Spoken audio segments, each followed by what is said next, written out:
کھانے پینے کی اشیاء میں ملاوٹ آج پاکستان میں عوام کی صحت کے لیے سب سے بڑا خطرہ ہے اور ہر ماہ ہزاروں افراد ملاوٹ شدہ اشیاء کے استعمال کی وجہ سے جاں بحق یا سنگین بیماریوں کا شکار ہو رہے ہیں۔ دودھ جانوروں سے نہیں بلکہ سنگھاڑے کے پاؤڈر، سرف، الائچی اور کوکنگ آئل سے بنایا جا رہا ہے۔ مرغی کے نام پر مرغیوں کو مرغی کا ہی گوشت کھلا کر اور ہارمونز کے ٹیکے لگا کر تیار کیا جا رہا ہے، جس کی وجہ سے وہ مرغی جو فطری طور پر 1 کلو سے اوپر نہیں جاتی 3 کلو کی ہو کر مارکیٹ میں بکتی ہے۔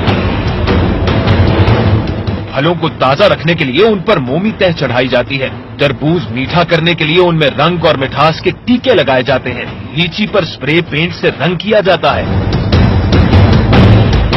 حد تو یہ ہے کہ لہسن کا وزن بڑھانے کے لیے اسے تیزاب میں ڈبویا جاتا ہے، آٹے میں میدے کی آمیزش کی جاتی ہے اور میدے میں سنگھاڑے کا پاؤڈر ملایا جاتا ہے، چنے کے چھلکے پیس کر چائے کی پتی تیار کی جاتی ہے، پھر اس چھلکے پر رنگ کر کے چائے میں ملا دیا جاتا ہے، مرچوں میں چوکر ملائی جاتی ہے، ٹماٹروں کی بجائے آلو، کدو، اراروٹ اور رنگ ڈال کر مضر صحت کیچپ بنائی جاتی ہے۔ گوشت کا وزن بڑھانے کے لیے ذبیح کی شہرد میں پانی، مردہ جانوروں کی چربی سے گھی، ادرک کو تیزاب میں ڈبو کر صاف کیا جاتا ہے تاکہ وہ تازہ نظر آئے۔ گاڑیوں کے تیل کو گھی اور کھانے کے کھیل میں ملانا اور ان سے پکوڑے اور سموسے تیار کیے جا رہے ہیں۔ سبزیوں کی ہنگامی پیداوار کے لیے بھی آکسیٹوسن نامی انجیکشن کا استعمال معمول بن گیا ہے۔ ماہرین کے مطابق اس طرح قدرتی طور سے سبزیوں اور پھلوں کو لائق استعمال ہونے میں تقریباً 10 سے 15 دن لگ جاتے ہیں۔ ڈاکٹروں کا کہنا ہے کہ آکسیٹوسن کا استعمال عام طور پر ڈلیوری میں پریشانی کے وقت کیا جاتا ہے، اس کے علاوہ اس دوا کا کوئی استعمال معروف نہیں۔ ڈاکٹروں کی یہ بھی رائے ہے کہ آکسیٹوسن سے تیار کی جانے والی سبزیوں سے لوگ پیٹ اور دیگر خطرناک عارضوں کا شکار ہو سکتے ہیں، بلکہ کینسر تک کی بیماری بھی لاحق ہو سکتی ہے۔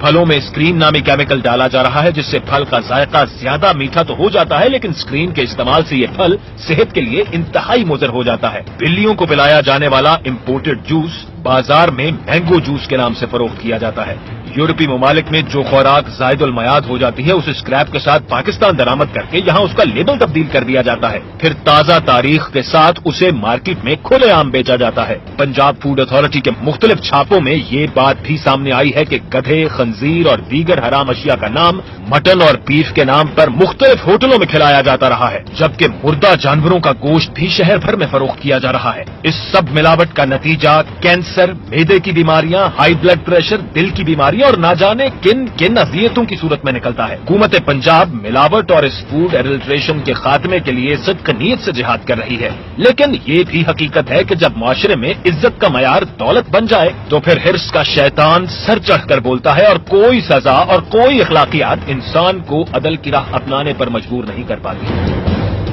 اس وقت حد یہ ہے کہ یہاں پہ بڑے بڑے نامور کمپنیز ہوں، میں بہت بڑے بڑے نام والی کمپنیوں کے بات کر رہا ہوں، یا چھوٹے گھریلو کاٹیج انڈسٹری ہو،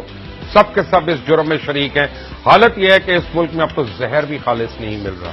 زہر کے اندر بھی ملاوٹ ہو رہی ہے۔ کسان جو ہے مہنگا ترین پیسٹیسائڈ خرید کے اپنی فصلوں میں ڈالتے ہیں اور وہ کیڑے مکوڑے جو ہیں وہ مرتے نہیں ہیں۔ مرتا کون ہے؟ ان کی گائے بھینسیں اور دیگر جانور، جنگلی جانور وہاں پہ آ کے جب وہ پانی پیتے ہیں زہر آلود جس میں پیسٹیسائڈ ملے ہوتے ہیں وہ مر جاتے ہیں۔ گدھ جو ان کا گوشت کھاتے تھے وہ مرنا شروع ہو گئے، یہاں تک کہ اگر اب آپ پنجاب کے دیہی علاقوں میں اور دیگر علاقوں میں جاتے ہیں تو ذرا یاد کریے گا آپ نے آخری باری گدھ کب دیکھا تھا۔ گدھ بھی ناپید ہوتا جا رہا ہے، آپ کو چیل نظر آئے گی، آپ کو چیل نما اور چیزیں نظر آئیں گی، گدھ آپ کو نظر نہیں آئے گا۔ برگی ایک ایسی چیز ہے کہ ہمارے ہاں خوشی کا دن ہو یا غم کا دن ہو، مرغی نے تو اس کو تو پھڑکانا ہی ہے ہم نے۔ وہ شادی ہو، بچے کا عقیقہ ہو تو مرغی کاٹنی ہے، اور کسی کا 40واں ہو یا کسی کا 100واں ہو تب بھی ہم نے مرغی کاٹنی ہے۔ لیکن مرغی ہمیں کس قسم کی مل رہی ہے؟ وہ ملک جس کا یعنی 11ویں نمبر پہ آتا ہے دنیا کے اندر برائلر کی پروڈکشن میں، برائلر بنا کیا رہا ہے؟ واچ یہ آپ دیکھیے گا کہ برائلر مرغی جو ہے یہ 40 دن کی جو ہے وہ آپ کو میں ابھی دکھاتا ہوں، یعنی اور اس کو 4 کلو تک اس کا وزن پہنچتا ہے اور پھر اس کو کنزیوم کیا جاتا ہے۔ دیسی مرغی جو کسی قسم کی جینیٹک انجینئرنگ سے نہیں گزری ہوتی وہ بہت مشکل سے 1 کلو تک پہنچتی ہے۔ اس قدر اس کی تیز گروتھ ہونے کی وجہ سے مختلف ادویات اور اینٹی بائیوٹکس کے ٹیکے اور مخصوص فیڈز ہیں۔ مرغیوں کو وزن بڑھانے کے لیے سلفونامائڈ کے ٹیکے لگائے جاتے ہیں، اس کے علاوہ مختلف جراثیم اور انفیکشن سے بچاؤ کے لیے اینٹی بائیوٹکس اور اینٹی پروٹوزون ادویات دی جاتی ہیں، جو اس چھوٹے سے عرصے میں عرصہ حیات میں مرغی سے نکل نہیں پاتی اور ان مرغیوں کے گوشت میں یہ ادویات جو ہیں وہ رہ جاتی ہیں اور ان مرغیوں کا گوشت صارف کے جسم میں یہ تمام زہر جو داخل کر دیتا ہے جو ایک طرف اینٹی بائیوٹکس کے خلاف ریزسٹنس پیدا کرتی ہیں، دوسری طرف سانس اور پیٹ کی بیماریوں کا سبب بنتی ہیں اور ان مرغیوں کو کھانے کے لیے ان کے ہم جنسوں کی آنتیں، چربی، مردہ جانوروں کے گوشت، سور کی چربی اور خون اس کا جو ہے وہ ان کی خوراک میں ڈالا جاتا ہے تاکہ فیٹس جو ہیں وہ زیادہ پیدا ہوں اور یہ جلد از جلد موٹی ہو جائیں۔